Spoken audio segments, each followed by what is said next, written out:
সকলকে জয় যিশু। আজকের এই সুন্দর সকালের সময় আসুন আমরা একটা অধ্যয়ন করব যাকব তার 3 অধ্যায় 8 থেকে 12। সেখানে এই প্রকার লেখা আছে, কিন্তু জিহ্বাকে দমন করিতে কোনো মনুষ্যের সাধ্য নাই। উহা অশান্ত মন্দ বিষয় মৃত্যুজনক বিশ্বে পরিপূর্ণ। উহার দ্বারাই আমরা প্রভু পিতার ধন্যবাদ করি, আবার উহার দ্বারাই ঈশ্বরের সাদৃশ্যে জাত মনুষ্যদিগকে শাপ দিই। একই মুখ হইতে ধন্যবাদ ও শাপ বাহির হয়। হে আমার ভ্রাতৃগণ, এ সকল এমন হওয়ার অনুচিত।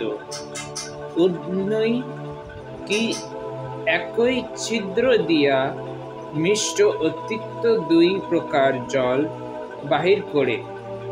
হে আমার ভ্রাতৃগণ, ডুমুর গাছে কি জিতফল অথবা দ্রাক্ষালতার কি ডুমুর ফল ধরিতে পারে? লোনা জলও মিষ্ট জল দিতে পারে না।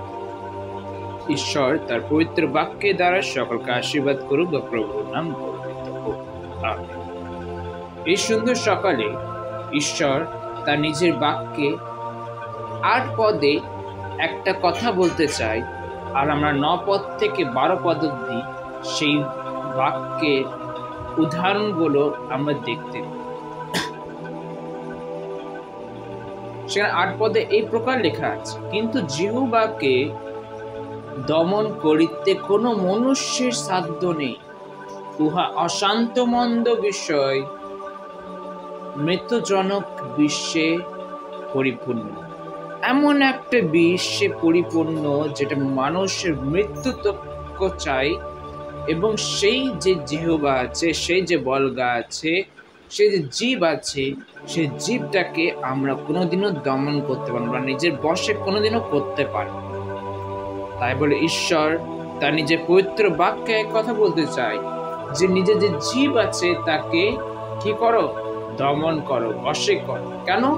কারণ 9 পদে পরিষ্কার ভাবে লেখা আছে, উহার দ্বারা আমরা প্রভু পিতার ধন্যবাদ করি, আবার উহার দ্বারাই ঈশ্বরের সাদৃশ্যে জাত মনুষ্যদিগকে শাপ দিই। আমরা কি করি? এই মুখটা দিয়ে, এই জীবটা দ্বারাই আমরা ঈশ্বরের আরাধনা করি, ধন্যবাদ করি, প্রচার করি, গান গাই, কি না করি ঈশ্বরের জন্য।